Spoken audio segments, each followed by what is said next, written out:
Hey guys, good morning. I hope that you all will be fine. Today we are going to start a new lecture. This lecture is concerned with the subject of curriculum adaptation, which course code is SPED 3113, and this is our lecture number 2. I'm sorry, this is lecture number 12 instead. आज हमारा lecture number 12 है और इससे पहले हम 11 lectures curriculum adaptation के हवाले से डिस्कस कर चुके हैं। आज हम स्टार्ट करने लगे हैं अपने इस लेक्चर को। हमारे जो लर्निंग ऑब्जेक्टिव्स हैं, as usual I would like to speak in the start first about learning objectives. हमारे जो लर्निंग ऑब्जेक्टिव्स हैं पहले हम उनको देख लेते हैं। After the completion of this lecture you will be able to number 1 describe the design of curriculum. आप डेफिनेटली इस काबिल हो जाएंगे कि करिकुलम का डिज़ाइन डिस्क्राइब कर सकें। नंबर 2 डिफाइन अप्रोचेस इन करिकुलम डेवलपमेंट। करिकुलम डेवलपमेंट के अंदर जो जो अप्रोचेस हैं उन अप्रोचेस को भी आप इजीली डिफाइन कर सकेंगे। Number 3 elaborate constructive guidelines. यकीनन आपको वो गाइडलाइंस मिलेंगी जो बहुत कंस्ट्रक्टिव हैं और जिनकी मदद से आप एक बहुत अच्छा करिकुलम डिज़ाइन कर सकते हैं। तो हम इन गाइडलाइंस को भी देखेंगे। नंबर 4 और फिर हम इसके अलावा ये भी डिस्कस करेंगे कि एक स्पेशल नीड्स के लिए एक अच्छे करिकुलम का डिज़ाइन कैसे बनाया जा सकता है, हम इसको भी डिस्कस करेंगे। तो ये हमारे 4 यानी कि 4 we have the learning goals today and I hope this would be very beneficial for all of you. हमारे पास ये सबसे पहले, चूँकि आज हमारे ये चैप्टर नंबर 3 का स्टार्ट है तो इसमें इंट्रोडक्शन भी शामिल है। हम सबसे पहले चैप्टर नंबर 3 के स्टार्ट की बात करते हैं और ये है डिज़ाइन ऑफ करिकुलम। आउटलाइन पे भी आप देख सकते हैं। हम इसके इंट्रोडक्शन को देखते हैं सबसे पहले।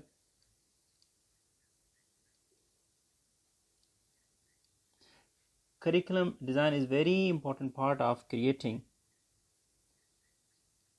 a relevant and responsive teaching and learning environment for both lecturers and students.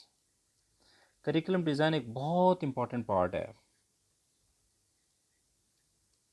ताकि बैकग्राउंड कॉन्टेक्चुअल जो रेलिवेंट हो या इस तरीके से कोई रेस्पॉन्सिव टीचिंग के हवाले से, जिसमें एक रेस्पॉन्सिव टीचिंग या रेस्पॉन्सिव लर्निंग का एक बेहतरीन एनवायरनमेंट क्रिएट किया जा सके जो कि टीचर्स या स्टूडेंट दोनों के लिए होता है।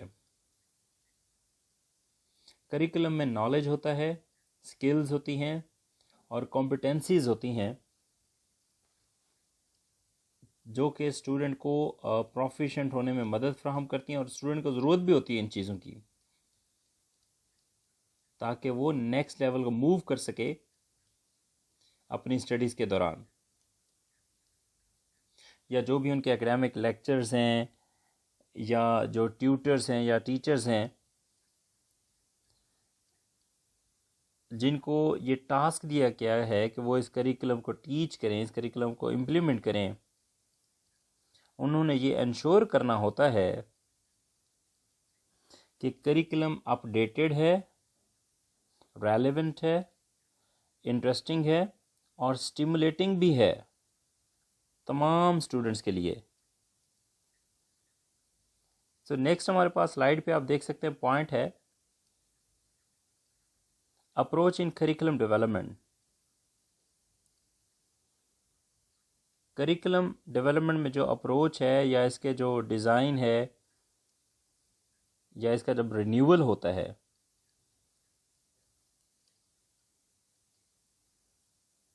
और ये कहाँ पे होता है, ये अंडर करिकुलम विंग में होता है ना।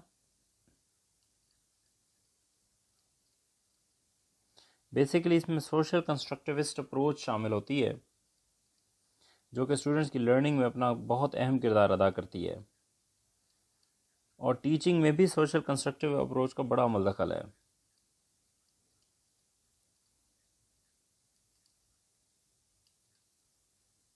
और ये इस पे काम किया जॉन बिग्स ने।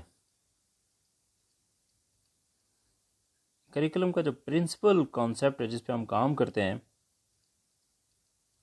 वो है कंस्ट्रक्टिव अलाइनमेंट। जो भी काम कर रहे हैं उसमें कंस्ट्रक्टिव अलाइनमेंट हो। बच्चे की कोई मतलब तामीराती कोई उसमें लेवल्स होने चाहिए, बच्चे की पर्सनालिटी की डेवलपमेंट शामिल हो। इसी तरह इसका ये भी मतलब निकलता है कि जो भी करिकुलम का जो मॉड्यूल होगा या कोई डॉक्यूमेंट होगा, उसका क्लियर लर्निंग एम होना चाहिए, या उसके आउटकम्स भी इसी तरह प्रॉपर होने चाहिए जिसको स्टूडेंट्स अचीव भी कर सकें, और ये रेलिवेंट और अप्रोप्रिएट टीचिंग के साथ अलाइन होने चाहिए। जो भी टीचिंग या लर्निंग एक्टिविटीज़ हैं जिसमें स्टूडेंट्स उसको सीखने आते हैं और फिर रेलिवेंट नॉलेज में मास्टरी भी हासिल करते हैं, मास्टर हो जाते हैं, चाहे स्किल्स हों या कॉम्पिटेंसीज हों, दोनों में उनको फ़ायदा होता है। मज़ीद ये इसमें जो असेसमेंट टास्क हैं या असेसमेंट जो मेथड्स हैं, वो इन तमाम आउटकम्स या एक्टिविटीज़ के साथ हमेशा अलाइन होते हैं ताकि स्टूडेंट्स उसको एक्टिवली यूज़ कर सकें जो उन्होंने सीखा है, अपने उन स्टेटेड जो बताए गए जो नताइज होते हैं उनके मुताबिक जो उन्होंने सीखा और फिर उसको अचीव भी किया है। स्टूडेंट्स की ये जो लर्निंग या ये जो सीखना ही होता है, यही अचीवमेंट कहलाता है। और आखिरकार इसको इवेल्युएट करने की भी ज़रूरत पड़ती है, जो कि स्टूडेंट्स और टीचर्स या लेक्चरर्स को ये इस काबिल बनाती है कि करिकुलम की रिफ्लेक्शन क्या है उनमें, इसकी ओवरऑल रिफ्लेक्शन देखी जाती है ना। और करिकुलम अलाइनमेंट के एन ऑन गोइंग प्रोसेस या ऑन गोइंग पार्ट पे ही इसको देखा जाता है। करिकुलम की चाहे अलाइनमेंट हो या इसका जो रिन्यूअल हो, ये दोनों इसी स्टैंस पे ही इनको समझा जाता है कि इससे स्टूडेंट के अंदर एक पॉजिटिव अचीवमेंट आएगी। नेक्स्ट हम बात करते हैं कंस्ट्रक्टिव अलाइनमेंट गाइडलाइन की। इसके कुछ पॉइंट्स हैं। Number 1, concept mapping. Staff induction के तौर पे पहले जो स्टेप है जिस पे काम किया जाता है, करिकुलम को कैसे अलाइन किया जाता है, करिकुलम को कैसे कॉन्सेप्ट कैसे अलाइन किया जाता है, यही कॉन्सेप्ट मैपिंग कहलाती है। ये बहुत बेहतरीन टूल है जो एजुकेशन में कई तरीक़ों से इस्तेमाल किया जाता है, और इसका जो प्रिंसिपल बेनिफिट है, मेजर बेनिफिट है, वो ये है कि जो मैप मेकर होता है उसको अनकरेज किया जाता है, उसको हौसला दिया जाता है ताकि वो उस कॉन्सेप्ट को बड़ा क्लियर और वाज़ेह बयान करे जो कि उस कोर्स में पढ़ाया जा रहा है। और जिस तरीके से, जिस तरतीब से वो पढ़ाया जा रहा है क्लास में, और फिर डिफरेंट रिलेशनशिप को भी देखा जाता है मुख्तलिफ कॉन्सेप्ट के दरमियान, इससे टीचर को एक ऐसी विजुअल पिक्चर मिलती है जिसमें वो अपने करिकुलम को बआसानी देख सकते हैं।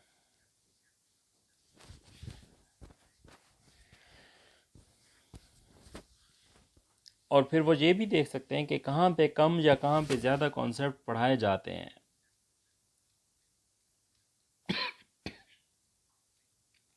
और ये भी देखा जाता है कहाँ पे इन कॉन्सेप्ट का जो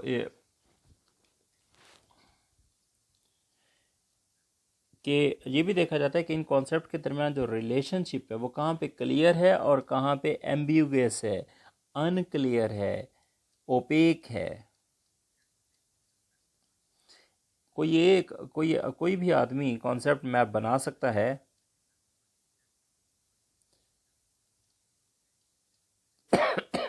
ये जो कॉन्सेप्ट मैप है ये हाथ से भी बनाया जा सकता है या किसी कंप्यूटर के ऊपर भी बनाया जा सकता है।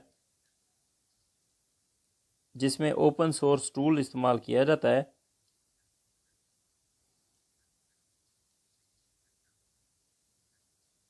और इस टूल का नाम है सी मैप। सी लेटर है, सी मैप।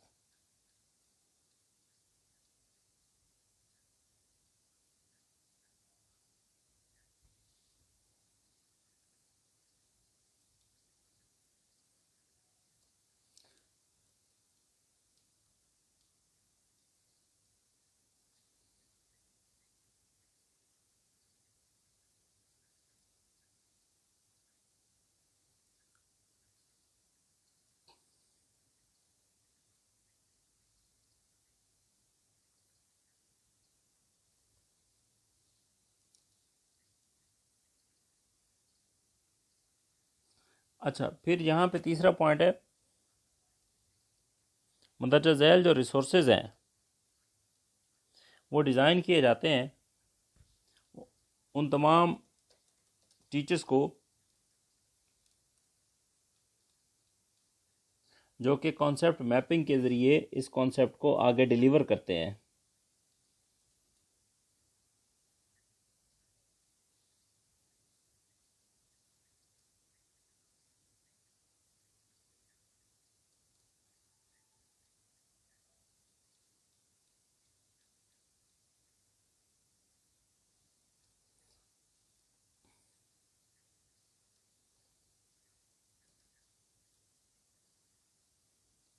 नेक्स्ट हम दूसरे पॉइंट पे आते हैं और ये है लर्निंग आउटकम्स। हम कंस्ट्रक्टिव गाइडलाइंस की बात कर रहे हैं ना। नंबर 2 पे लर्निंग आउटकम्स। जैसे ही कोर्स को मैप कर दिया जाता है और स्ट्रेंथ जो है ना इसकी आइडेंटिफाई हो जाती हैं और गैप्स और वीकनेसेस भी आइडेंटिफाई किए जाते हैं और फिर उनको हल किया जाता है,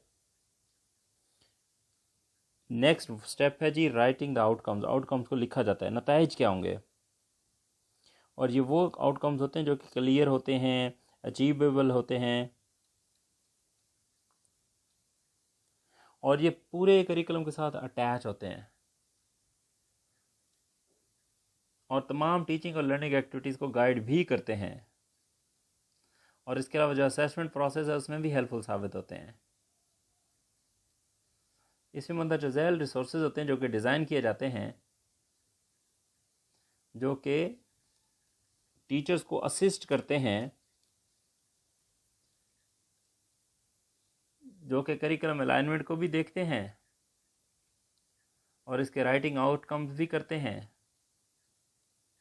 और फिर अपने मॉड्यूल्स के लिए डिस्क्रिप्शन भी निकालते हैं और अपने कोर्सेज के हवाले से भी डिस्क्रिप्शन को देखते हैं।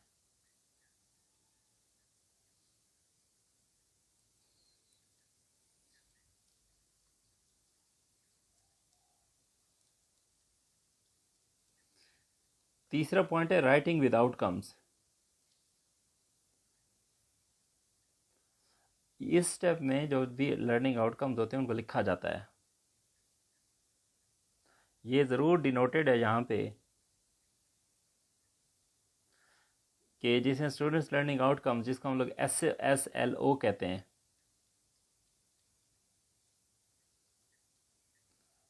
तो लर्निंग आउटकम्स SLO के नाम से जाना जाता है। तो ये हमारे पास चैप्टर 3 का एक छोटा सा इंट्रोडक्शन था। नेक्स्ट हम बात करते हैं 3.1 डिज़ाइन फॉर स्पेशल नीड्स। अब ये पॉइंट है हमारे लिए क्योंकि हमने चूँकि स्पेशल एजुकेशन में सर्व करना है, हमने जो डिसेबल बच्चे हैं, चिल्ड्रन विद स्पेशल नीड्स हैं, हमने उनको वो सर्विस प्रोवाइड करनी है, वो उनकी खिदमत करनी है कि जिससे करिकुलम का एक अच्छा डिज़ाइन हम उनके लिए बना सकें।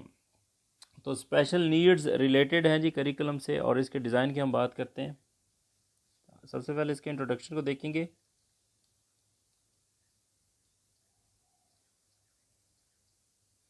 एक होम स्कूल स्टार्ट करने में जो सबसे बड़ी जो ट्रबल होती है, डिफ़िकल्टी होती है, वो स्पेशल नीड स्टूडेंट है, जो कि जिसके स्पेशल नीड स्टूडेंट को घर पे डील करना काफ़ी मुश्किल हो जाता है। लेकिन ये उस वक्त पॉसिबल है जब एक बहुत अच्छा करिकुलम डिज़ाइन किया जा चुका हो। ये करिकुलम जो स्पेशल नीड स्टूडेंट का होता है ये हमेशा फ्लेक्सिबल होता है,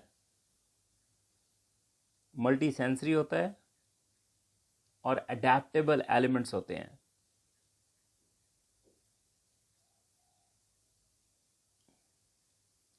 और यहाँ पे ये बताना भी ज़रूरी है कि जो लर्निंग डिसेबिलिटीज़ का शिकार जो बच्चे होते हैं उनके लिए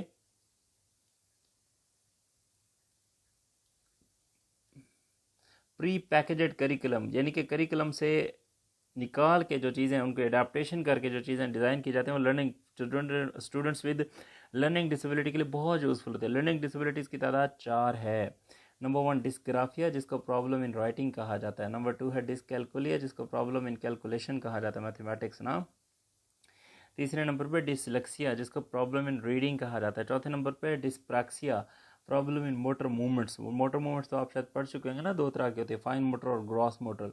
फाइन मोटर में वो चीज़ें होती है जो हम अपने we do with the combination of eye and hand coordination, जो हम अपने हाथों और आंखों की मदद से करते हैं, फाइन मोटर, जैसे रीडिंग, राइटिंग, कुकिंग, टाइपिंग, ये सारा फाइन मोटर है।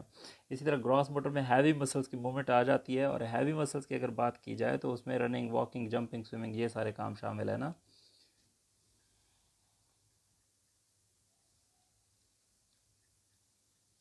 ये 7 पॉइंट्स हैं जिनको आपने माइंड में रखना है जब भी आप स्पेशल नीड करिकुलम डिज़ाइन करने लगें।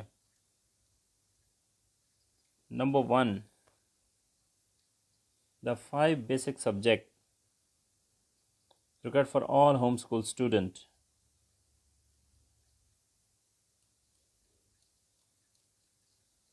ये कौन से हैं? रीडिंग है, राइटिंग है, ग्रामर है, मैथ है, या good citizenship.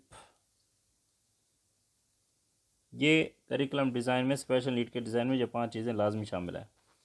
Number 2, focus on finding curriculum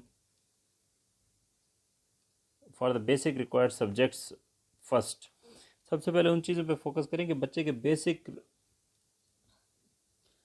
basic required subjects क्या हैं। जैसे फॉर एग्जांपल नर्सरी के बच्चे के लिए इंग्लिश, उर्दू, मैथ और जनरल नॉलेज, ये 4 चीज़ें बहुत इंपॉर्टेंट है। तो मतलब आपने एरियाज़ को डिफाइन करना है ना। Number 3, pick a curriculum that fits the needs of your student, your teaching style and the logistic of your home school environment. यानी कि आपने वो करिकुलम उठाना है जो कि फिट करता हो आपके बच्चे की नीड्स को देखते हुए, आपके टीचिंग स्टाइल को देखते हुए और आपके होम स्कूल की लॉजिस्टिक को देखते हुए। नंबर 4,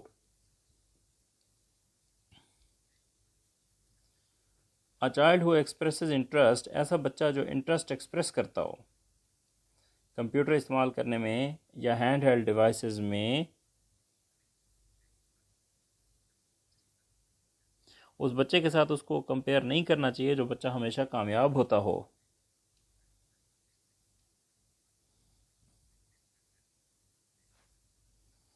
और ख़ासकर उसके साथ जब वो बच्चा कंप्यूटर पे काम करना जानता हो, और ये बच्चा जो लर्निंग डिसेबिलिटी का शिकार है या किसी डिसेबिलिटी का शिकार है कंप्यूटर पे काम, तो आप उस नॉर्मल को डिसेबल के साथ या डिसेबल को नॉर्मल के साथ कभी कंपेयर ना किया करें।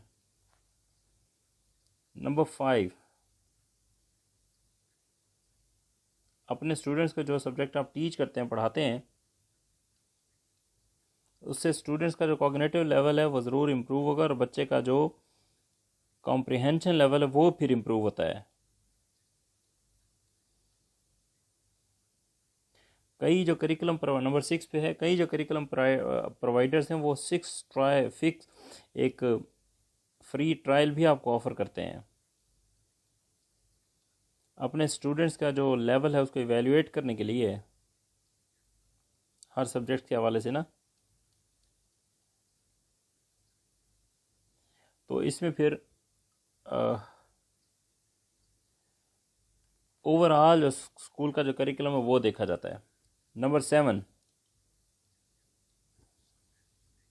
गुड सिटीजनशिप को रिजिडली डिफाइन नहीं किया जाता।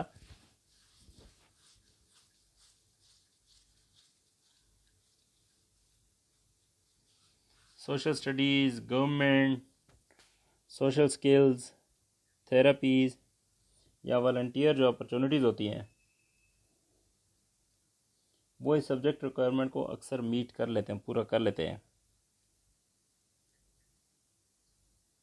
नेक्स्ट हमारे पास पॉइंट है what should be the design of special needs curriculum.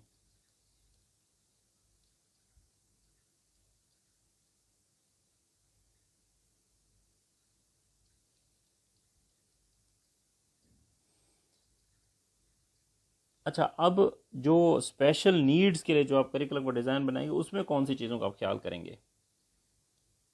Number 1 पे रीडिंग स्किल ऐड करेंगे, नंबर 2 पे राइटिंग प्रोफिशेंसी ऐड करेंगे। ये ना हो कि आप ये सोचते रहेंगे बच्चा ब्लाइंड है, फिजिकली हैंडीकैप है, ये लिख नहीं सकता, पढ़ नहीं सकता। नहीं, डिसेबिलिटी डिफरेंट है। आप लोग टीचर बन ही इसीलिए हैं स्पेशल एजुकेशन के टीचर कि आप अपने बच्चों को उस तरीके से लेकर के चलें, उनके अंदर वो सलाहियतें पॉलिश करें जो उनके अंदर पहले से मौजूद हैं। हम डिसेबिलिटी की वजह से किसी को इग्नोर तो नहीं कर सकते ना, ठीक है? तो एज अ प्रोफेशनल हमने चलना होता है। नंबर 3 पे है लैंग्वेजेस, बच्चे की लैंग्वेज पे भी काम करना है, जिसमें इंग्लिश नंबर 1 पे है, उर्दू नंबर 2 पे है, और बाकी जो लोकल लैंग्वेजेस हैं उस पर भी आपने काम करना है, टीचर ने काम करना है। नंबर 4 पे मैथ स्किल, बच्चे की मैथ स्किल एक्सीलेंट होनी चाहिए और मैथ का सब्जेक्ट आपने लाजमी बच्चों को इंटरेस्ट ले कर पढ़ाना है आपने। नंबर 5 पे सोशल स्किल, बच्चे के अंदर सोशल स्किल भी डेवलप करनी है, माशरे में कैसे रहना है, एक माशरे में रहने के आपके फ़राइज़ क्या हैं, जिम्मेदारियाँ क्या, ये सारा देखना आपने। नंबर 6 पे है रिलीजियस इंटीग्रेशन। रिलीजियस इंटीग्रेशन, बच्चे को दीनी लिहाज से भी आपने नॉलेज प्रोवाइड करना है। हो सकता है बच्चा डिसेबल हो, मैंने देखा है कि अक्सर जो स्टूडेंट विद डिसेबिलिटीज़ होते हैं विजुअली इम्पेयर्ड के अलावा उनकी जो रिलीजियस एजुकेशन है, कुरानिक एजुकेशन है, वो नहीं की जाती। डिसेबिलिटी की वजह से हमारे माशरे में इन बच्चों को छोड़ दिया जाता है। तो as a special education teacher अगर आप दुनिया में ही रह के जन्नत कमाना चाहते हैं तो मैं ज़रूर आपको ये कहूँगा कि on the base of humanity grounds पे, एक इंसानियत की खातिर आप जिस भी स्कूल में जाएं जॉब करने, जितना अर्सा भी आप जॉब करें, चाहे आप एज अ टीचर काम कर रहे हो या एज अ लेक्चरर काम कर रहे हो, तो आप ज़रूर इसमें कंट्रीब्यूट करें। और जितने भी आपके, चाहे जो भी आपका जो स्पेशलाइजेशन का एरिया है, अगर आप फॉर एग्ज़ाम्पल किसी मेंटल रिटार्डेड बच्चे को सिर्फ अल्लाह ही कहना सिखा दें तो आप खुद सोचें कि आपने कितनी ज़्यादा नेकी कमाई है। तो मैं आपको ज़रूर एडवाइस करूँगा कि जो भी स्पेशलाइजेशन का एरिया आप चूज़ करें, जिस भी स्पेशलाइजेशन में आप जाएं, तो बच्चों की रिलीजियस एजुकेशन को आपने इग्नोर नहीं करना। स्कूल टाइम के अंदर आपने खुद से क्लास टाइम के अंदर अलहदा से कोई एक टाइम ऐसा निकालें, आधा घंटा 40 मिनट, जिसमें आप बावजू हो के ख़ुद भी और बच्चे को भी आप रिलीजियस एजुकेशन की जानब लेके जाएं। वज़ू, गुस्ल का तरीका, वज़ू का तरीका, नमाज़ पढ़ने का तरीका, कुरान पाक, हर वो चीज़, नमाज, रोज़ा, ज़कात, हज, जो भी हमारे फ़राइज़ हैं वो सारे आपने बच्चों को पढ़ाने हैं। हो सकता है कि आपके कंटेंट में ये शामिल ना हो सकता है आप मैथ के टीचर हों, हो सकता है आप, लेकिन आपने बतौर ह्यूमन बीइंग, बतौर स्पेशल एजुकेशन टीचर, बतौर मुस्लिम, बतौर पाकिस्तानी, आपने ज़रूर इस चीज़ की तरफ करना है ताकि हमारे जो बच्चे हैं वो हमारे माशरे के लिए, हमारे मुल्क के लिए फ़ायदेमंद साबित हो सकें और आप दुनिया में रहते हुए जन्नत कमा सकें। This is reality. नंबर 7 पे वोकेशनल एक्टिविटीज़। यकीनन वोकेशनल एक्टिविटीज़ वो स्किल्स होती हैं या वो एक्टिविटीज़ होती हैं जिसमें बच्चे को किसी न किसी स्किल, किसी न किसी वोकेशन की जानिब, किसी काम की जानिब, किसी प्रोफिशेंसी की जानिब, कोई हैंड स्किल की जानिब बच्चे को लेके लाया जाता है और उसके लिए बच्चे को ट्रेनिंग दी जाती है। नंबर 8 पे साइकोलॉजिकल इंटरवेंशन है, बच्चे को जहनी तौर पर मजबूत किया जाता है। ये भी करिकुलम का एक हिस्सा है कि बच्चे को जहनी तौर पे ऐसा डिज़ाइन आप बनाएं स्पेशल नीड्स बच्चों के लिए जिसमें साइकोलॉजिकल इंटरवेंशन हो, गेम्स हों, क्रिएटिव आइडियाज़ हों, आइडियाज़ की जनरेशन शामिल हो, बच्चे के माइंड के अंदर स्टेबिलिटी पैदा हो। तो इस तरीके से आपने गाइडेंस और काउंसलिंग भी इसी में आती है। नंबर 9 पे बच्चों के लिए क्यूरियोसिटी फॉर लर्नर्स, बच्चों के लिए ऐसे ही करिकुलम में ऐसी चीज़ें ज़रूर डालें जिसमें बच्चों का जो इंटरेस्ट लेवल है वो बरकरार रहे, वरना बच्चे जल्दी बोर होना शुरू हो जाते हैं। हम लोग जो बड़े होते हैं हम चीज़ों को बर्दाश्त कर लेते हैं, लेकिन जो छोटे होते हैं वो बर्दाश्त नहीं करते हैं। उनका क्यूरियोसिटी लेवल मेनटेन करने के लिए मुख्तलिफ एक्टिविटीज़ डिज़ाइन करें करिकुलम के अंदर। ये चीज़ का भी ख्याल रखिएगा जब आप स्पेशल नीड का कोई करिकुलम डिज़ाइन करें। नंबर 10, बच्चे के अंदर प्रोफेशनलिज्म पैदा करना मैच्योरिटी के साथ। आपने क्योंकि maturity with experience with age आती है, तो आपने बच्चे के अंदर प्रोफेशनलिज्म का भी कॉन्सेप्ट पैदा करना है।